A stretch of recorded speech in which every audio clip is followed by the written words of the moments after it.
皆さんこんにちは。じゃあリアがリでモナイラクピニのそのメゴンを言えばအဲ့ဒီဖတ်နေရင်ねမေကွန်းတွေကရေးကြည့်တဲ့အချက်တွေကိုတခါတည်းမြင်ထားတော့မယ်အဖြေလေးကိုတစ်ချက်ကြည့်ကြည့်ပါတစ်မျိုးပဲမေးထားရင်အဓိကတော့ပတ်စံပေါ့နော်အဲ့လိုတစ်မျိုးပဲမေးထားရင်တော့အဲ့ဒီမေကွန်းဒီကိုအမှတ်ပေးခြင်းလို့ပေးထားတာဒါလွယ်တာတစ်မျိုးပဲမေးထားရင်လွယ်တာတစ်မျိုးမကဘူးဆိုရင်တော့အဖြေကိုမဖတ်ခဲ့နဲ့မဖတ်လဲရတယ်မဖတ်ခဲ့နဲ့နော်အချင်းကိုနေမှာဆိုလို့နော်အချင်းကိုနေမှာဆိုလို့မဖတ်လဲရတယ်တမျိုးပဲမေးထားလို့ဆိုရင်တော့ဒါတော့ပတ်စံပဲမေးတာပေါ့အချိန်ပဲမေးတာရက်ပဲမေးတာပေါ့ဒီလိုမျိုးလေးတစ်ချက်ကြည့်ကြည့်လိုက်နော်အဲ့ဒါပြီးလို့ရှိရင်ဒီဒုတိယအနေနဲ့ဆိုရင်မေကွန်းဖတ်ပြီးသွားပြီမေကွန်းလေးရဲ့အရေးကြီးတဲ့အချက်တွေမြင်ထားပြီးသွားပြီအဖြေတွေကိုတစ်ချက်ကြည့်ကြည့်ပြီးသွားပြီပြီးပြီဆိုရင်ပေးထားတဲ့စာပိုက်ကိုတော့ဖတ်မယ်ပြီးရင်မေကွန်းနဲ့ဆိုင်တဲ့အထိပဲဖတ်ပြီးတော့အဲ့ဒီသူကဒီမွန်နိုင်တော့ခုကသူကမွန်နိုင်က28နဲ့29နဲ့နှစ်ပုတ်ရှိတာ哦ဆိုတော့ကိုက28ကိုအရင်ပြင်မှာဖြစ်တဲ့အတွက်28ရဲ့သူ့ရဲ့အပိုင်းနဲ့ပတ်သက်တဲ့အချိန်မှာပဲဖတ်ပြီးတော့အဖြေကိုရွေးမယ်တကယ်လို့မြတ်သူကပိုက်ဆံကိုမေးတာဆိုလို့ရှိရင်စာပိုက်ထဲမှာအဲ့ဒီပိုက်ဆံလို့ပါတဲ့ဒီခန်းကြီးပါတဲ့နေရာတွေပဲကွက်ပြီးကြည့်မယ်တမျိုးပဲမေးလို့ရှင်ဒါဒီចောင်းသားကိုအမှတ်ပေးခြင်းလို့မေးထားတယ်တကယ်လို့မေကွန်းကမေးတာတခုမကဘူးပေါ့ဒီလိုတမျိုးမကဘူးဆိုလို့ရှိရင်တော့မေးအဲ့သူမေးတဲ့အချက်တွေအကုန်လုံးကိုမြင်သားထားတဲ့အဲ့အချက်တွေသူမေးတာတွေအကုန်လုံးကိုလိုက်ရှာရမယ်ရပြီနော်โอเคဖြည့်ကြည့်ကြဆိုတော့မမကအခုဒီဟာကလည်းပဲဒီမေကွန်ဟောင်းတွေကမှအခုGMBD အများနဲ့ update လုပ်တာမို့လို့နောက်ဆုံးရောက်လေလက်ရှိနဲ့နီးစက်လေအဲ့ဒါကြောင့်မမက2024 12လပိုင်း9လပိုင်း2023 9လပိုင်း2021 12လပိုင်း2021 9လပိုင်းပေါ့ဒီ9ကိုဒီ9နှစ်ရဲ့မွန်နိုင်လောက်ကိုဖြည့်ပြတော့မယ်နော်အဲ့ဒီဟာတွေကတအားဝေးသွားပြီမို့လို့ငယ်တို့ကနေကိုပဲ range ပုံစံမျိုးလေးကြည့်လိုက်နော်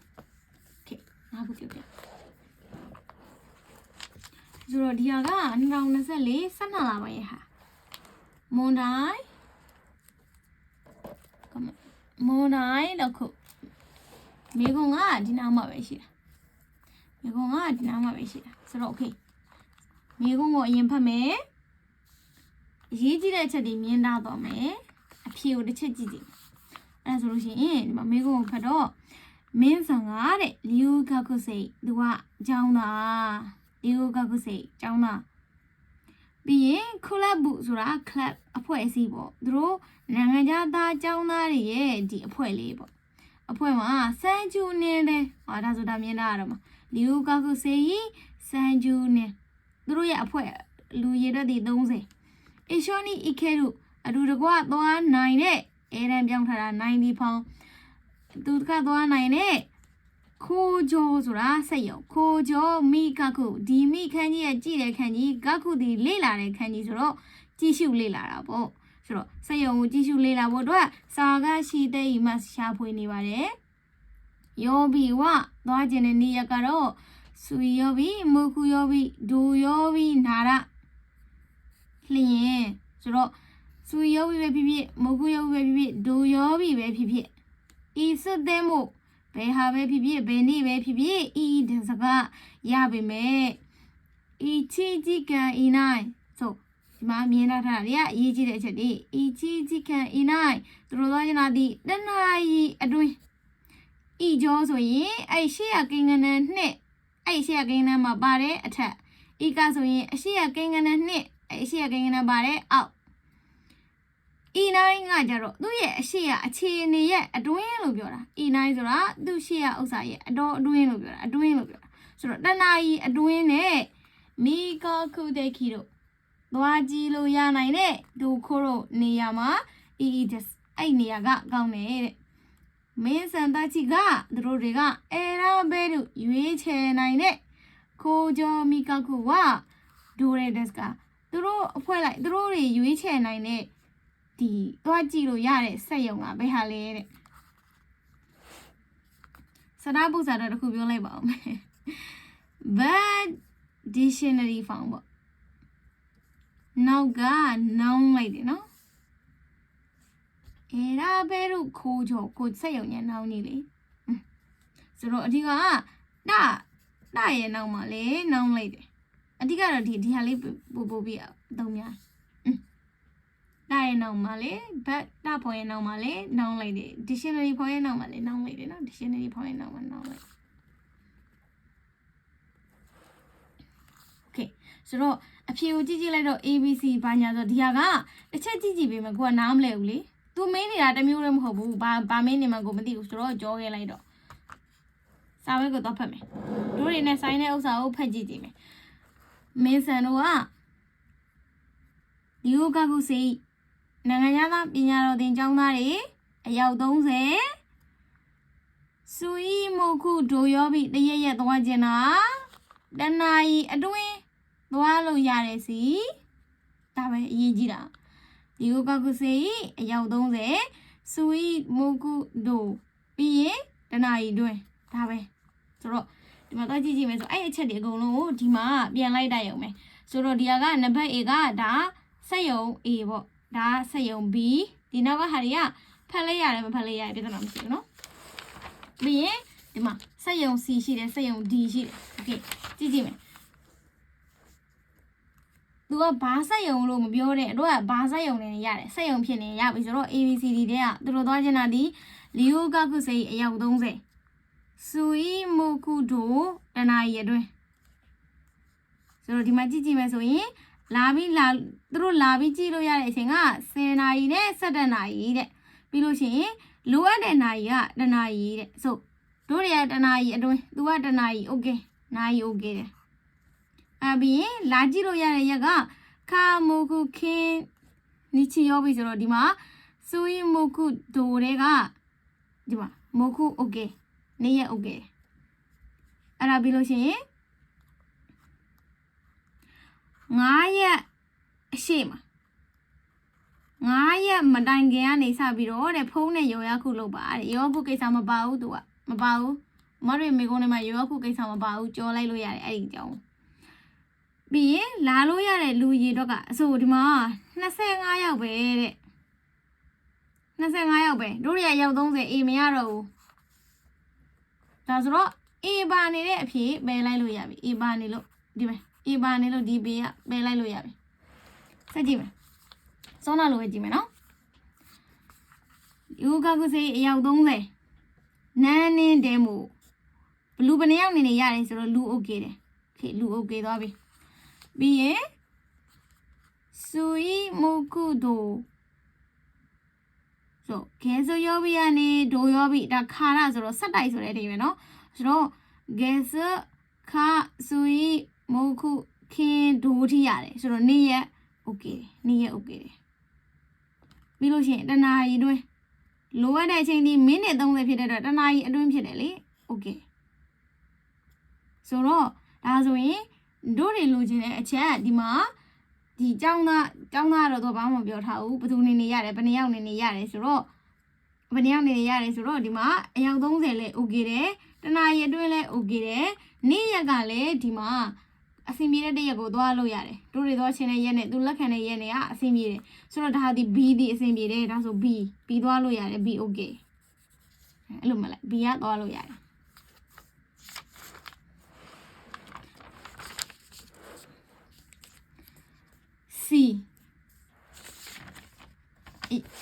ကျောင်းသားအယောက်30စူအီမိုကုဒိုတနာရီအတွင်း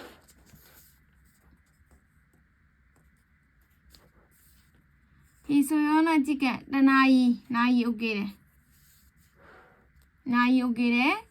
ကဲဆိုရောပြီးကနေခင်းရောပြီးပြီးရင်နီချီရောပြီးဆိုတော့တို့တွေသွားကြတာစူအီမိုကုဒိုလေစူအီနဲ့မိုကုကဒီထဲမှာဝင်တယ်လေဆိုတော့နေ့ရက်โอเค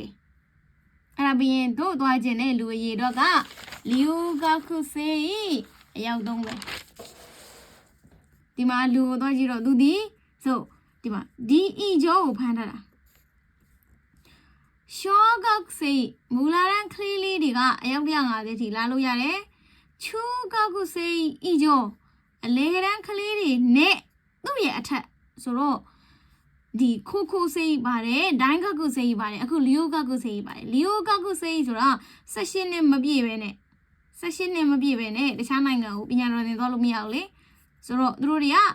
ဒိုင်းကောက်စေးပေါ့အဓိကကတော့တက္ကသိုလ်ကျောင်းသားပုံစံမျိုးဖြစ်နေပြီကောလိပ်ကျောင်းသားတွေဖြစ်နေပြီလေဆိုအဲ့ကြောင့်မလို့ဒီမှာချူကောက်စေးဤကျော်ဆိုတဲ့အထက်မှာသူတို့ဝင်သွားတာချူကောက်စေးဤကျော်ဒီ80ထိရတယ်တို့တွေသွားကြတာဒီ30ဖြစ်တဲ့လူရည်တော့ okay ဒါဆိုလို့ရှိရင် C လဲ okay C okay D ကိုကြည့်မယ်ဆိုသွားလို့ရတဲ့အားဒီတနာရီခွဲတဲ့ဟန်ခန်းကြီးတနာရီခွဲဖြစ်တဲ့တော့နိုင်ကနေအဆင်မပြေတော့ဒါဆိုရင်ဘာမှအဆင်မပြေနေတော့ဒီမရဘူး okay ဒါဆိုလို့ရှိရင်မတို့ okay ဒါဒီ B နဲ့ C နဲ့ဆိုတော့ B နဲ့ C နဲ့ပေါ့တို့သွားလို့ရ B နဲ့ C ဒါပဲသူမေးထားတာဒီတခုတည်းပဲမဟုတ်တဲ့တော့အမတို့ဒီမြင်းသားထားတဲ့အချက်တွေအကုန်လုံးနဲ့လိုက်ပြီးတိုက်စေအောင်မယ်နောက်တစ်ခုကြည့်ကြည့်မယ်နော်ဘိုးဘူးဆောင်ဝါတဲ့အာဆက်တဲ့တပတ်ခါမှာနီချီယောဘီအဲ့ဒီတပတ်ခါနီချီယောဘီတဲ့နော်ဂောဆိုတော့12နာရီရဲ့နောက်ပိုင်းကိုပြောချင်တာဂောဆိုတာ12နာရီရဲ့နောက်ပိုင်း12နာရီနောက်ပိုင်းမှာခိုးကြောမိခခုနီခိတိုင်တော့မို့တဲ့ဒိုခိုခအီခါစာကရှိတဲ့မတ်စယုံလေးလိုက်သွားခြင်းနဲ့လို့တွေ့ပြီးတော့ဘယ်စီကကောင်းလဲလို့ရှာဖွေနေပါတယ်ဘိုးဘူးဆောင်ကအိမခါရာအဲရာဘဲရုခိုးကြောမိခခုကဒိုရဲဒက်စကာတဲ့သူတို့ရွေးချယ်သူဘိုးဘူးဆိုင်ရွေးချယ်လို့ရတဲ့ဟာကဘယ်စယုံလဲတဲ့โอเคတကြည့်ကြည့်မယ်ဘိုးဘူးဆောင်သွားခြင်းလားဒီတပတ်ခါနီချီယောဘီ12နာရီနောက်ပိုင်းဒါပဲသူတခြားထွေထူမရှိတော့ဘူးโอเคဒါဆိုရင်မတို့ဒီအဲ့ဒီသုံးခုပဲကြည့်သွားအောင်မယ်ဆိုတော့သွားခြင်းတာကဆက်တဲ့နီစီယောဘီဂောဒီမှာလာလို့ရတဲ့အချိန်ကမိကကုကြည့်ခံလာလို့ရတာဒီ10နာရီကနေ17ထိပဲလာလို့ရတာအေးမရတော့ဘူးအေးပါတဲ့အဖြစ်ပယ်လိုက်တော့ခုနလိုပဲအေးပါတဲ့ကောင်ပယ်လိုက်တော့ဘီယိုတိုက်ကြည့်မယ်နေ့ရက်ရဲ့12နာရီနောက်ပိုင်းရဲ့အားဆက်တဲ့နေ့ရက်ကိုကြည့်ကြည့်မယ်နေ့ရက်ကအရင်လာဆိုနေ့ရက်ကိုကြည့်ကြည့်တော့သူဒီကိုသွားကြတာနေချီယောဘီဒီမှာနေချီယောဘီမပါဘူးဒိုယောဘီထိပဲလက်ခံတာဘီမရတော့ဘူးဒါဆိုလို့ရှိရင်ဘီပါတဲ့အဖြေတွေပေးလိုက်တော့ဒါဆိုအဖြေကထွက်နေပြီဒါပဲဒီနားမှာလည်းအဖြေထွက်နေပြီဒါပေမဲ့အခု A ကသွားလို့မရလို့ A ပါတာတွေပယ်လိုက်တယ် B ကသွားလို့မရလို့ B ပါတာတွေပယ်လိုက်တယ် D ပဲကျန်တယ် okay အဲ့ D ရလာလို့တော့ကြည့်မယ်ဆိုတော့ဒီမှာသူတို့သွားချင်တာက12နာရီနောက်ပိုင်းဒီမှာ16နာရီဖြစ်တဲ့တော့ okay နာရီ okay တယ်ပြီးလို့ရှိရင်သူသွားချင်တာကအားဆက်တဲ့နီချီယောဘီဆိုတော့ဆိုနီချီယောဘီ okay တယ်ပြီးရင်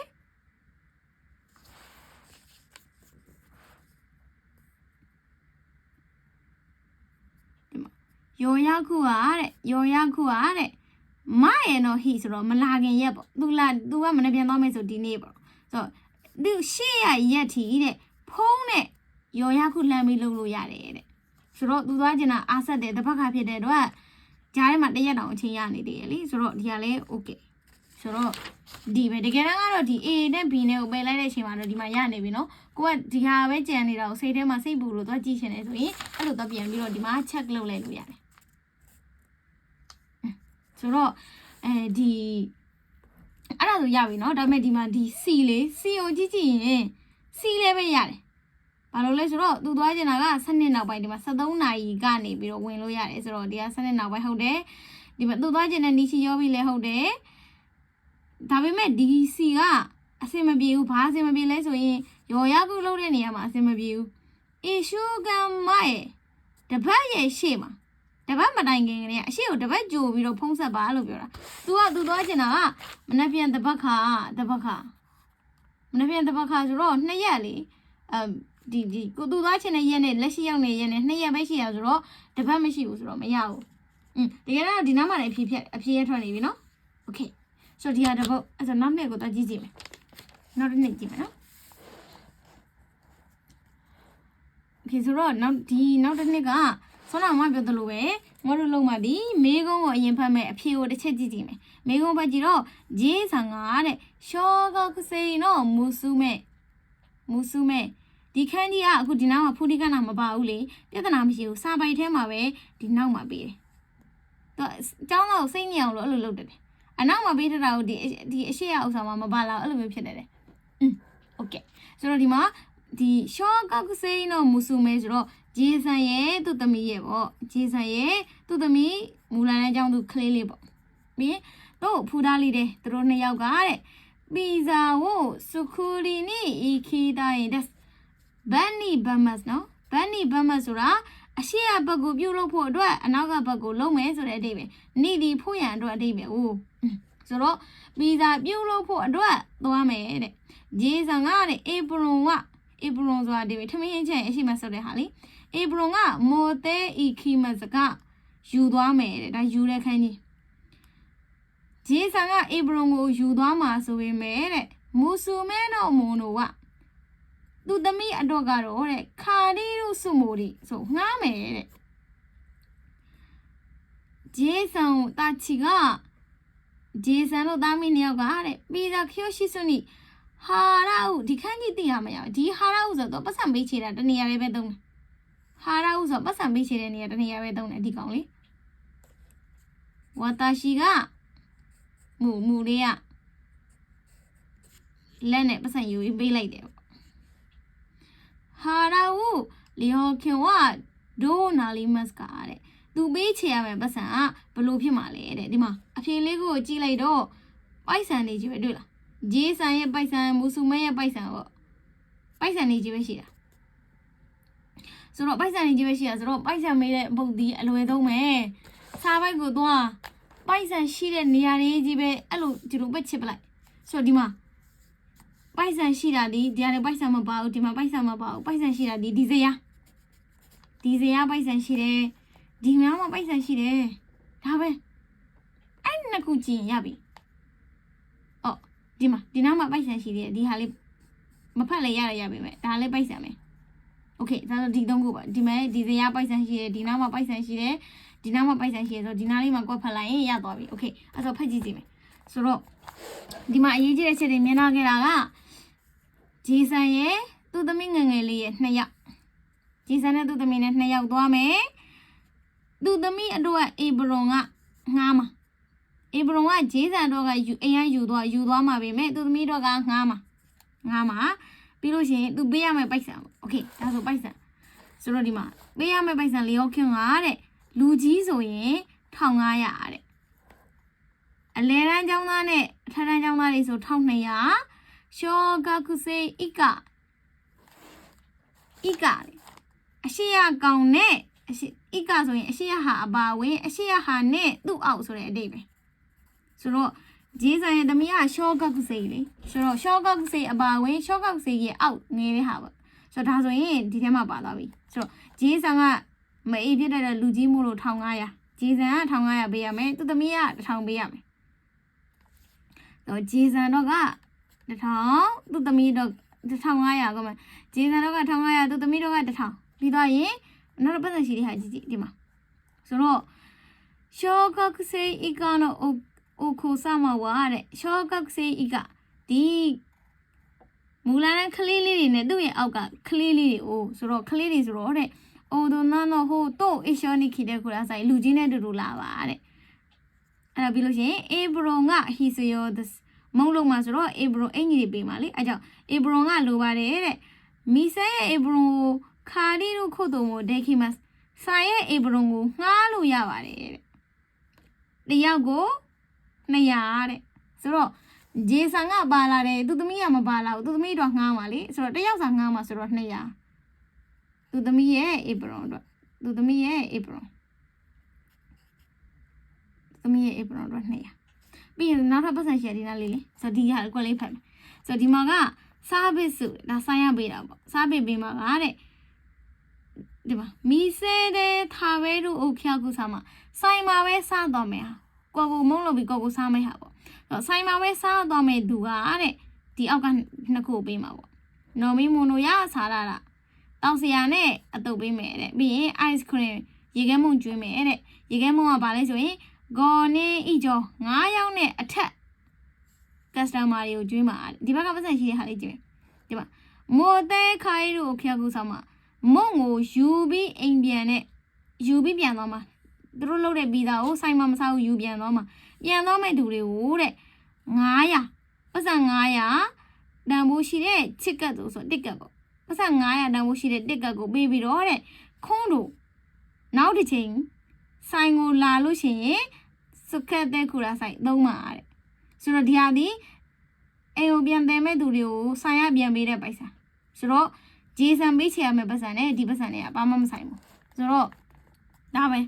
ဂျေဆန်တော့1500သူသမီးတော့1000အေဘရို200ဒါဆိုရင်အဖြေသွားကြည့်ရင်ဒီမှာဂျေဆန်တော့1500သူသမီးတော့1000ရဲ့အေဘရို200ရဲ့ဒါပဲပြီးတော့နော်ပိုက်ဆံမေးလို့ရှိရင်ပိုက်ဆံပါတဲ့ဟာပဲကြည့်ရပြီပိုက်ဆံပဲမေးတဲ့ဟာဆိုရင်အဲ့ဒါကမပေးချင်လို့မေးတဲ့သဘောပဲနော်ဆိုတော့ဒီဟာကိုကြည့်ကြည့်မယ်နော်မဒီကကျတော့နောက်တစ်ပုတ်ဖြစ်သွားရင်နော်မေးခွန်းဆိုတော့နာမှုဆန်တဲ့နာမှုဆန်ကတဲ့ဒဟိုင်းကခုနော်သုံးမတချီတော့စမ်းနေတဲ့โอเค3ယောက်ပေါ့တို့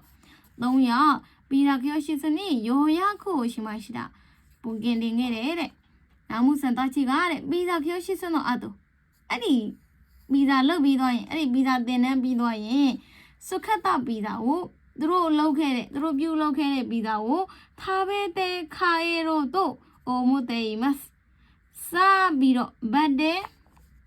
ဘတ်မှာဆိုတာအရှိရဘတ်ပြီးတဲ့နောက်ရှေ့ရဘတ်ပြီးရင်နောက်ကဘတ်ကိုလုပ်မယ်ဆိုတဲ့နေဆိုတော့စားပြီးမှပြန်မှာစားတာနဲ့ပြန်တာ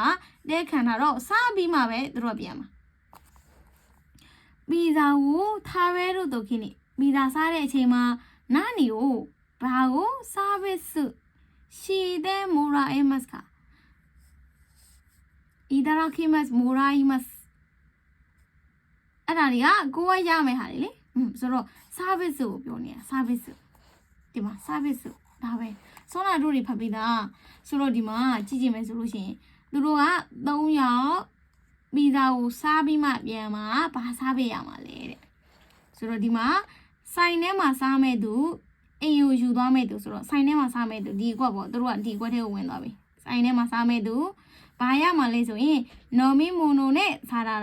တောက်စရာနဲ့အတုပ်နဲ့ရမယ်ပြီးလို့ရှိရင် ice cream ဒါမဲ့ ice cream ဒီ9ယောက်နဲ့အထက်လာတဲ့သူတွေကိုပဲကြည့်မှာသူတို့က3ယောက်ဖြစ်တဲ့တော့ ice cream မစားရဘူး9ယောက်နဲ့အထက်မို့လို့မစားရဘူးဆိုတော့ဒါဆိုသူတို့ဒီနော်မီမိုနိုနဲ့စားရတာပဲရမှာနော်မီမိုနိုနဲ့စားရတာပြီးတော့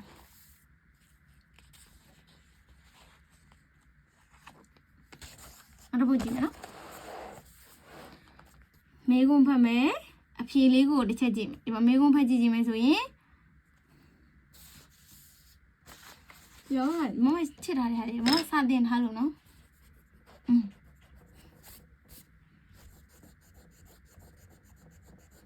ရမစတင်ထားလို့မโอเคဆိုတော့ဒီမှာကြည့်မယ်ဆိုလို့ရှိရင်အီရှိကဝါဇံကတဲ့8လပိုင်းတာမြင်တာတော့မလေး8လပိုင်းတော့မိဒူဒီစီမာနေအချင်းနီချီလျောက်ကို8လပိုင်းရဲ့ဒီအစိမ်းရောင်ကျုံးလေးစီကိုတရက်တာခရီးသွားကြမယ်ဆိုတော့ဤခီးတိုင်းတော့အမွေမတ်အဲ့ဒီခရီးကိုသူသွားခြင်းတာဒီခရီးမြင်တာလိုက်ပြီးရင်အီရှိကဝါဇံကတဲ့ခိုးစေးတယ်သူကခိုးစေးတယ်နားလိုက်ပြီးရင်ရှုပတ်ဆိုဝစတင်ထွက်သွားခြင်းတာကတဲ့အီမာနာကအခီဒီအခီတဲ့အဲ့တော့အီရှိကဝါဇံတော့ဒီမှာလေဒီဟာလေးလေးရောက်ခင်ပဲပိုက်ဆံပဲမေးနေတာပိုက်ဆံမေးရင်အဲ့ဒါကျောင်းသားကိုအမှတ်ပေးခြင်းလို့အောင်စေခြင်းလို့ဆိုတော့ဒီမှာကြည့်မယ်ဆိုရင်ပိုက်ဆံကတဲ့ဤခုရဆိုဘလောက်နိနာလီမတ်ကဘလောက်ဖြစ်မလဲတဲ့โอเคဒါဆိုရင်ဒီမှာမျက်လုံးနဲ့ကြည့်လိုက်ပိုက်ဆံကြီးပဲမေးနေလောလေးပဲဒီစာပိုက်ကိုတော့ပိုက်ဆံရှိတဲ့ဟာကိုရှာလိုက်ဒီမှာအကုန်လုံးကိုကြည့်ရင်ပိုက်ဆံရှိတာဒီနားလေးပဲရှိတယ်ဆိုတော့သူပြောတာကဒီခရီးကိုသွားမယ်သူကခိုးစေးဒီဘူဒါနေစီမှာပိုက်ဆံโอเคဒါဆိုလို့ရှိရင်ဒီအချက်လက်တွေရဆိုရင်သူစီးကျင်တာဒီသူကဆိုအခီကနီရှိတာအခီနဲ့အီမာနာကအခီနှစ်ခုရှိတယ်တဲ့ဆိုဒီမှာသူသွားကျင်တာဒီအီမာနာကအခီသူနဲ့အနီးဆုံးကဒီစီအိုတိုနာလျောက်ခဲစတာတစ်လေးရှိတယ်တော့ဖတ်မှရမှာဒီလိုတွေပါနေရင်တော့ဖတ်မှရမှာနော်ဆိုတော့ဒီမှာအိုတိုနာလူကြီးဆိုတာတဲ့ခိုးစေးအဂျိုခိုးစေးအပါဝင်သူ့အထက်ကိုတဲ့လူကြီးလို့သတ်မှတ်တယ်တဲ့ဆိုတော့သူဒီခိုးစေးဖြစ်တဲ့တော့ ဤကျော်ဒီသူ့ရှေ့ရကောင်အဘာဝင်လို့ပြောတာအိုးဆိုတော့သူဒီအိုတိုနာလေးကိုဝင်သွားပြီအိုတိုနာလေးကိုဝင်သွားပြီသူစီးကျင်တာဒီဘူတာသူကအိုတိုနာဖြစ်နေပြီခိုးခိုးဆေးဖြစ်တယ်တော့အဲ့ဒီလိုမျိုးဆိုတော့ဒီဟာပေါ့ဒီဘူတာမှာစီးမယ်ဒီကွာဆိုတော့တက်တော့ပြီးတော့ဒီထဲမှာပြီးတော့နောက်တစ်ခုကြည့်မယ်နော်လုံးဆောင်ပါတဲ့သုံးဝသားချီတော့စမ်းနေတယ်ဆိုစမ်းနေတို့တော့ရောက်ပါမယ်ဟာချီကစနောမီဒိုရီရှိမဒီကိုအချင်းချင်းဒီကိုဒါပဲဒီကိမှာသွားမယ်လုံးဆောင်ကတဲ့သုံးဝသားချီနော်ဆိုကော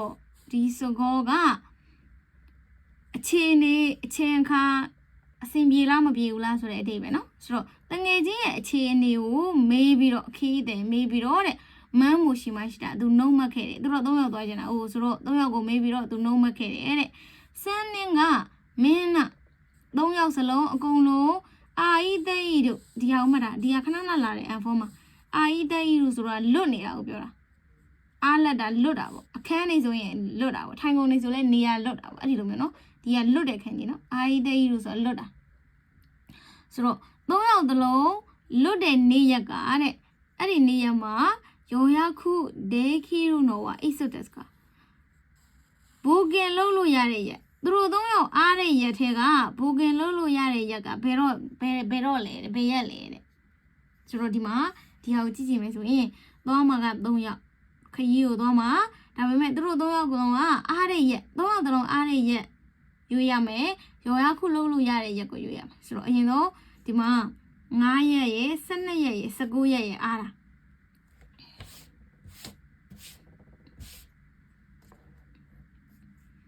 ဆိုတော့ဒီဆိုနီယာဆန်က9ရက်ရယ်12ရက်ရယ်19ရက်ရယ်ချိုးဆန်နဲ့လုံးဆန်ကြည့်ကြည့်ဒါဆို9ရက်ပေါ့9ရက်ကိုအရင်ကြည့်ကြည့်လိုက်မယ်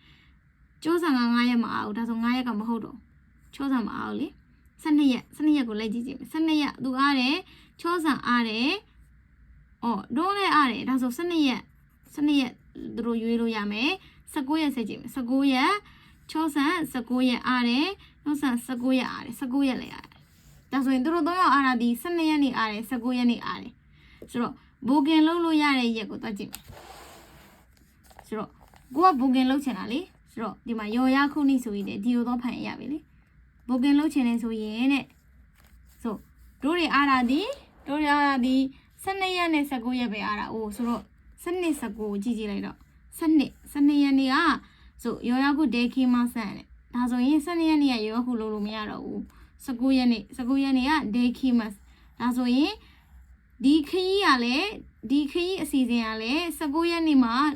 ဘူကင်ယူလို့ရတယ်သူတို့ကလည်း19ရက်နေ့မှာ3ယောက်တလုံးအားတယ်ဆိုတော့ဖြေရ19ရက်ပြီးသားအခုတကြည့်မယ်နော်ဒီကုန်ပါဆိုကင်းတော့ယောနေနာနာကလည်းဒီ4ယောက်ထဲမှာတဲ့ပါဆိုကွန်ကျော်ရှိစနီဘန်ကျော်ဒေခီရိုဟီတိုကဒါရတဲ့စကားတဲ့ဒီ4ယောက်ထဲမှာဒီကွန်ပျူတာသင်တန်းကိုတက်ရောက်ခွင့်ရတဲ့လေးလာလို့ရတဲ့လူကဘာတူလဲတဲ့ဒီမှာကြည့်လိုက်တော့သူကဒီမှာအများကြီးပဲလေဆိုတော့ဒီကအဖြေမကြည့်တော့ဘူးနော်အများကြီးဆိုအဖြေမကြည့်တော့ဘူးဟုတ်ပါဘူး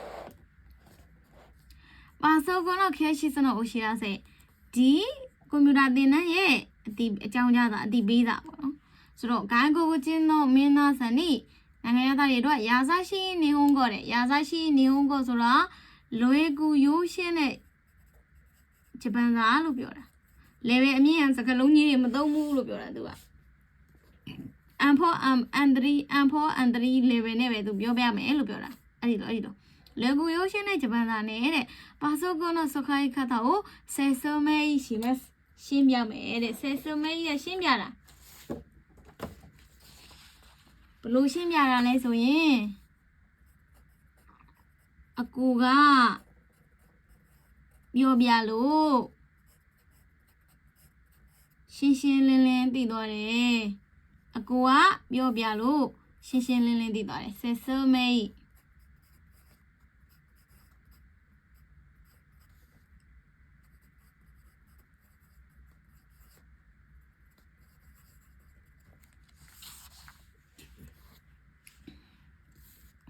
ဆိုတော့ဒီမှာ gas heat ဆိုတော့သူတို့လုပ်ပြီးမဲ့ရက်က6လပိုင်း8ရက်နေ့တဲ့15ရက်နေ့ပြီးရင်22ရက်နေ့အကုန်လုံးကမူခုရောက်ပြီတယ်ဇမ်ဘူးစန်ကိုင်သူတို့က3ချိန်လုပ်ပြီးမှာတပတ်ဒီ3ဘက်ဆက်တိုက်ပေါ့နော်3ဘက်ဆက်တိုက်3ချိန်လုပ်ပြီးမှာအဲ့ဒါပြီးလို့ရှိရင်အချိန်ကတဲ့18နာရီကနေ20နာရီအထိဆိုတော့6နာရီကနေညနေ6နာရီကနေ8နာရီအထိပေါ့ပြီးလို့ရှိရင်ယာမနာချူကခိုဒီအလဲတန်းကျောင်းမှာတဲ့ကွန်ပျူတာအဲ့ဒီအလဲတန်းကျောင်းရဲ့ကွန်ပျူတာတွေထားတဲ့အခန်းပေါ့ကွန်ပျူတာသင်ပေးတဲ့အခန်းမှာအဲ့ဒီအခန်းမှာလုပ်မယ်တဲ့အဲ့ဒါပြီးရင်ပိုက်ဆံကတဲ့ဒီ3ချိန်သလုံးအတွက်1500ပေးရမယ်ဒီ3ချိန်သလုံးစားအတွက်1500ပေးရမယ်ဒေါနာဟီတိုကပါဆိုကွန်ကျော်ရှိစနီခါယောအမတ်ကဒီစာအုပ်ကြည့်တဲ့ကလေးတွေတိုင်းပတ်လိမ့်မယ်ဒီဟာကြီးကမှားနေတာဒါအဝန်ခန့်ကြည့်နေသေးလားစာရိုက်တဲ့သူကမှားပြီးရိုက်တာပဲဖြစ်မယ်ဆိုတော့ဘလို့လူမျိုးတွေကဒီပါစောကွန်ခရရှိစကိုတက်ရောက်နိုင်မလဲတဲ့ဆိုတော့စောနာမေခွန်းကလူကြီးတဲ့အချက်တွေဒါပဲဒီမှာလေသူပြောနေတာဒီ၄ယောက်ထဲမှာဘသူကတက်ရောက်နိုင်မဲ့သူကဘသူလဲလို့နေတာဒီမှာလဲဘလို့လူတွေတက်ရောက်နိုင်မလဲတဲ့ဆိုတော့ကြည့်မယ်ဆိုရင်သူဒီမှာအောက်ကဒါမေခွန်းဖြစ်သွားပြီဆိုတော့သူဒီ3ချောင်းပဲရှိတယ်ဆိုတော့နီဟွန်ကိုဟျာခုဂျီကန်အီဂျိုဂျပန်လာလေးလာတဲ့အချိန်နိုင်100အထက်100နဲ့အထက်လေးလာခဲ့တဲ့သူတဲ့ပြီးရင်3ချိန်သလုံးဒီမှာဇမ်ဘူးဒါစူဘဲတဲဆိုတဲ့အဓိပ္ပာယ်စူဘဲတဲဆိုအားလုံးဆိုတဲ့အဓိပ္ပာယ်ဆိုတော့စန်ကင်ဇမ်ဘူးဆိုတော့3ချိန်စလုံးဒေရာတဲ့တို့ဟီတိုတက်ရောက်နိုင်တဲ့သူသူတို့လုပ်ပြီးမှ3ချိန်စလုံးတက်ရောက်နိုင်တဲ့သူပါစုကိုမို့သိနိုင်ဟီတိုကlaptop မရှိတဲ့သူကမို့သိနိုင်မို့ချိမကစုပ်ကိုင်းတာပိုင်ဆိုင်တာရရှိတာလေသူပိုင်ဆိုင်ထားတာကိုပြောတာပေါ့အဓိကပိုင်ဆိုင်တာဆိုပါစုကိုမရှိထားတဲ့သူကအဲ့ဒါမပိုင်တဲ့သူကခေါ်ရှိစနပါစုကိုစုခိုင်းမစာသင်ခန်းမှာရှိတဲ့အဲ့ဒီကွန်ပျူတာတွေကိုသုံးလို့ရတယ်โอเคဒါဆိုပြီးတော့ပြီဒီအောက်ကတခြားမေးခွန်းဖြစ်သွားပြီဆိုတော့ဒီအပေါ်ကမေးခွန်းတော့ကဒီအချက်3ချက်ပဲအဲ့ဒါနဲ့ပဲသွားပြီးတော့ရပြီဆိုတော့ဒီမှာသူပြောတာဒီဂျပန်သားလေးလာချင်းနိုင်တရားကြော်တဲ့သူ3ချိန်သလုံးတက်ရောက်နိုင်တဲ့သူကွန်ပျူတာမရှိရင်အဲ့ဒီအခန်းကွန်ပျူတာကိုသုံးနဲ့ဆိုတော့နိုင်တရားတဲ့ကြော်တာသူကြော်တယ်သူမကြော်ဘူးသူကြော်တယ်နိုင်တရားတဲ့ကြော်တဲ့သူ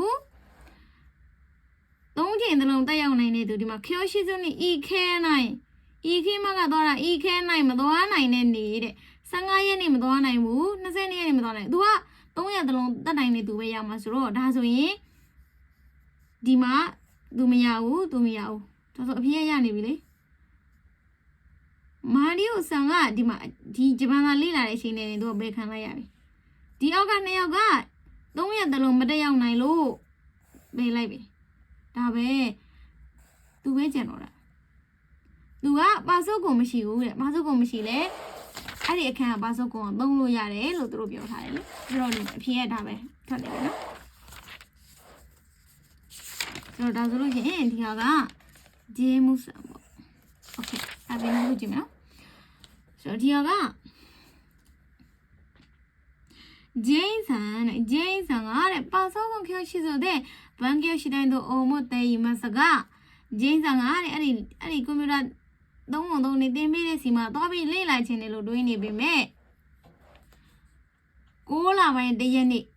ဒါဆိုဒီအမြင်ထားရအောင်မယ်6လပိုင်း1ရက်နေ့တော့ဆယ်ဆိုမဲခိုင်နေရှင်းပြတဲ့ဘွဲကိုတဲ့ဂျိန်းဆောင်ကဒေလာလဲမဆန်သူမသွားနိုင်ဘူးတဲ့ရှင်းပြ6လပိုင်း1ရက်နေ့ရှင်းပြတဲ့နေ့ကိုသူမသွားနိုင်ဘူးဂျိန်းဆောင်ကတဲ့အစ်စမတဲ့နေ့ဘယ်နေ့အထိနောက်ဆုံးထားပြီးတော့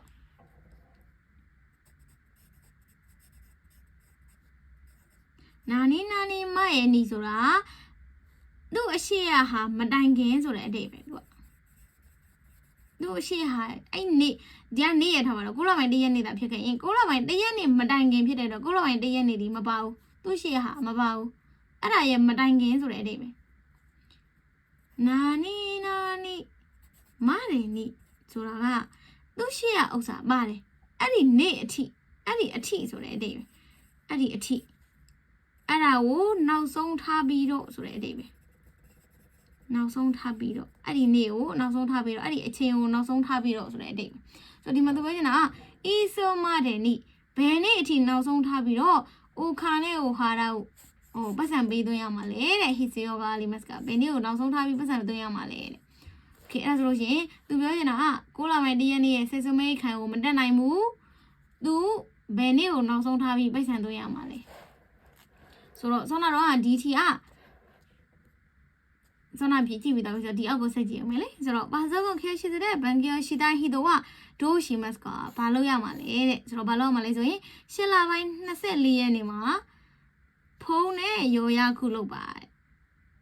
8လပိုင်း20ရက်နေ့မတိုင်ခင်အထိအဲ့နေကိုနောက်ဆုံးထားပြီးတော့8လပိုင်း24ရက်နေ့ကိုနောက်ဆုံးထားပြီးတော့ဖုန်းနဲ့ရောရခုလုပ်ပါတဲ့အမတို့လိုချင်တဲ့ထဲမှာရောရခုကိစ္စမပါဘူး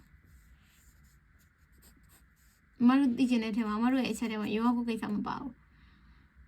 စေစုံမဲခံကိုမတက်နိုင်တာရဲ့ဘယ်နေ့နောက်ဆုံးထားပြီးပတ်စံသွင်းရမှာလဲဆိုတော့6လပိုင်း1ရက်နေ့ဒီမှာတို့ရီနဲ့ဆိုင်နေဟာတွေ့ပြီ6လပိုင်း1ရက်နေ့18နာရီကနေပြီးတော့တဲ့အဲ့ဒီယာမနာချုကကဲမှာစေစုံမဲကန်ရှင်းပြပွဲကိုလုပ်ပါမယ်တဲ့အိုခိုနာမတ်လုပ်ပါမယ်တဲ့ဆိုတော့စေစုံမဲခိုင်နီဒေလာလဲနိုင်ဟီတော့မတက်ရောက်နိုင်တဲ့သူကယောရခုနောဒိုခိနီဘိုကင်လောက်တဲ့အချိန်မှာယိုတဲခူရာဆိုင်အစ်တဲခူရာဆိုင်ဆိုတော့ပြောပါတဲ့โอเคဆိုလို့ရှိရင်6လပိုင်း1ရက်နေ့မှာစေစုံမဲကန်လုပ်မယ်စေစုံမဲကန်ကိုမလာနိုင်တဲ့သူကဘိုကင်ယူတဲ့အချိန်မှာတခါတည်းပြောပါတဲ့လီယိုခင်ဆိုဒီမှာတို့တွေသိချင်တဲ့ဟာဒီမှာပိတ်ဆန်ဆိုတော့လီယိုခင်ကတဲ့စေစုံမဲခိုင်တော့ဒိုခိနီအာဆိုမဲမတ်ဆိုဒီကရှင်းပြတဲ့ပွဲမှာပတ်စံစုမယ်ပတ်စံတောင်းမယ်ပေါ့သူတို့ပတ်စံယူမယ်ပေါ့ပတ်စံသိမ့်မယ်တဲ့ဆိုစေစမဲခိုင်နီဒေရာတဲ့နိုင်ဟီတော့ဆိုစေစမဲခိုင်ကိုမလာနိုင်တဲ့သူက6လပိုင်း9ရက်နေ့မတယ်နေ့ဟာရတဲ့ခုရာဆိုင်ဒါဆိုရင်ဒါပဲလေ6လပိုင်း9ရက်နေ့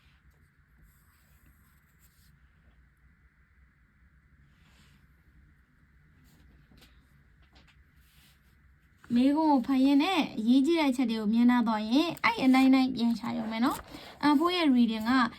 ဒီစာပိုင်ထဲမှာပါတဲ့ဥစ္စာကိုပဲမေးတော့မို့လို့မေကုန်းနဲ့စာပိုင်နဲ့အဲ့လိုပြန်တိုက်ရင်အဖြေရထွက်လာပြီဆိုတော့ဒီကကြည့်ကြည့်မယ်เนาะဒီကပြင်ပြီเนาะဒီကတော့တော်တော်ဝေးနေပြီအဲ့ဆိုတော့ဒီကကြည့်ကြည့်မယ်ဆိုလို့ရှိရင်နဲ့မေကုန်းရင်ဖတ်မယ်ဒီလေးတစ်ခါပြန်လိုက်ပါအောင်မင်းနေလောက်ပြီလားဒီမှာမေကုန်းကိုအရင်ဖတ်မယ်အဖြေကိုတစ်ချက်ပဲကြည့်ကြည့်လိုက်တစ်မျိုးပဲမေးရင်တော့အဆင်ပြေတယ်ပိုက်ဆံပဲမေးရင်တော့ပတ်ဆံပါတဲ့နေရာလေးကြီးပဲကွက်ဖတ်လိုက်ရင်ရပြီမေကုန်းထဲမှာအရေးကြီးတဲ့အချက်တွေကိုတစ်ခါတည်းမြင်လာတော့မယ်ပြီးရင်မေကုန်းဖတ်ပြီးရင်ပေးထားတဲ့စာရွက်ကိုဖတ်မယ်မေကုန်းနဲ့ဆိုင်တဲ့ဒီပဲဖတ်ပြီးတော့အဖြေအရင်ရွေးမယ်ပိုက်ဆံမေးတယ်ဆိုရင်တော့ပိုက်ဆံပါတဲ့နေရာတွေပဲကွက်ကြည့်အောင်မယ်ဆိုတော့မေကုန်းကမေးတာတစ်ခုမကဘူးဆိုလို့ရှိရင်တော့မေးတဲ့အချက်တွေအကုန်လိုက်ရှာမှရမယ်တဲ့โอเคဆိုတော့ဒီမှာကြည့်မယ်ဆိုရင်料理の教室ဟင်းလုပ်တဲ့သင်တန်းပေါ့ဟင်းချက်သင်တန်းပေါ့နော်ဟင်းချက်သင်တန်းကတဲ့イクラかかりますかဘလောက်ကုန်ပါလဲတဲ့ဒီမှာပိုက်ဆံနေပဲโอเคဆိုတော့သူပြောတာ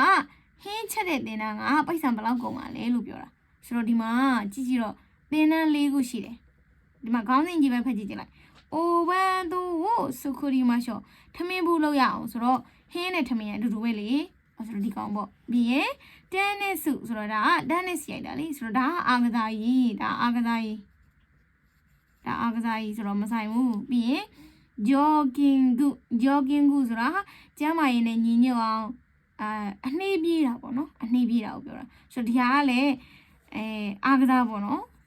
ကိုလဲလို့ရှာအဲ့လိုမျိုးအာကစားလုပ်တဲ့ဟာပဲပြီးလို့ရှိရင်ဒါလည်းမဆိုင်ဘူး日本語で話しましょう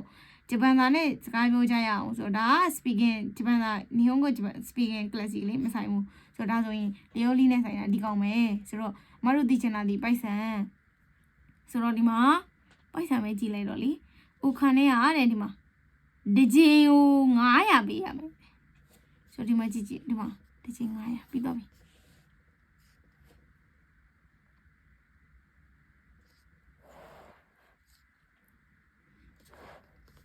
အဲ့ဒါပြီးလို့ရှိရင်ဒုတိယကြည့်အောင်မနော် ဒီဆန်ကတဲ့အာစာခုကြီးခါရမနက်9နာရီကနေယူကတာဂောကြီးညနေ9နာရီအထိဟာတာရိုက်တဲ့မစအလုပ်လုပ်နေတယ်ရာစုမိဝပရက်ကတော့တဲ့စူရောဘူးတော့နီချီရောပြီဒါဆိုရင်သူကဒီလိုအလုပ်လုပ်နေတယ်သူ့ရဲ့နားရက်ကရာစုမိနားရက်ကဒီ2ရက်ဤစမို့အမြဲတမ်းစူဝတ်သိဆိုစူဝါလီမှာဆိုင်တာလေသူ့ကိုတဲဖောင်ပြောင်းထားတာစူဝတ်သိရှိတော့သူရှီတဲဤရူနော်တယ်အမြဲတမ်းထိုင်ပြီးတော့အလုပ်လုပ်နေတာမို့လို့တဲ့အလုပ်လုပ်နေတာကြောင့်အွန်ဒိုရှိတိုင်းအွန်ဒိုဆိုတာ exercise လုပ်တာ exercise လုပ်တာအားကစားလုပ်တာကိုယ်လက်လှုပ်ရှားအားကစားလုပ်တာကိုအွန်ဒိုလို့ပြောတာဆိုတော့အားကစားလုပ်ချင်တယ်လို့တွေးနေတယ်တဲ့ဒီဆောင်ကဒိုနိုကျော်ရှိစွနီ EKMS ကသူဘယ်တင်နန်းကိုသွားမှာလဲတဲ့ဆိုတော့သူလုပ်ချင်တာဒီအွန်ဒိုအားကစားလုပ်ချင်တာဆိုတော့အမတို့ဒီမှာလီယိုလီမဟုတ်ဘူးဒီဂျပန်ကနေစကားပြောမယ် speaking နဲ့မဟုတ်ဘူး tennis ကလည်းအားကစား jogging ကလည်းအားကစားပဲနှစ်ခုတော့ကိုလက်လှုပ်ရှားလုပ်တာဖြစ်တယ်တော့အားကစားပဲအွန်ဒိုဆိုတဲ့အဓိပ္ပာယ်ထဲမှာအတူတူပဲကိုလက်လှုပ်ရှားလုပ်တာတွေအကုန်လုံးအားကစားလို့ခေါ်တာဆိုတော့ဒီမှာဒီနှစ်ခုသွားလို့ရမယ်ပေါ့ဆိုတော့သူ့ရဲ့ main ကအမတို့မြင်လာခဲ့တာကိုပြန်ကြည့်သူ့ရဲ့ main ကဘာလဲ9နာရီနဲ့9နာရီထိအလုပ်လုပ်တာရဲ့ပိတ်ရက်ကစူရောဘူးနဲ့နီစီရောပြီဆိုတော့ဒါဆိုရင်ကြည့်လိုက်တော့ဆိုဒီဟာကအပတ်တိုင်းစနေနေ့တဲ့သူကစနေနေ့မပိတ်ဘူးလေဆိုဒီဟာကသွားလို့မရတော့ဘူးဒီရောဆိုစူရောပြီဆိုတော့သူ့ရဲ့နာရက်ကစူရောပြီဒီမှာစူရောပြီဖွင့်တာဆိုတော့သူသွားလို့ရတာဒီဟာပဲဆိုတော့ဒါဒီတင်းနေစုပေါ့အဲ့ဒါပဲနော်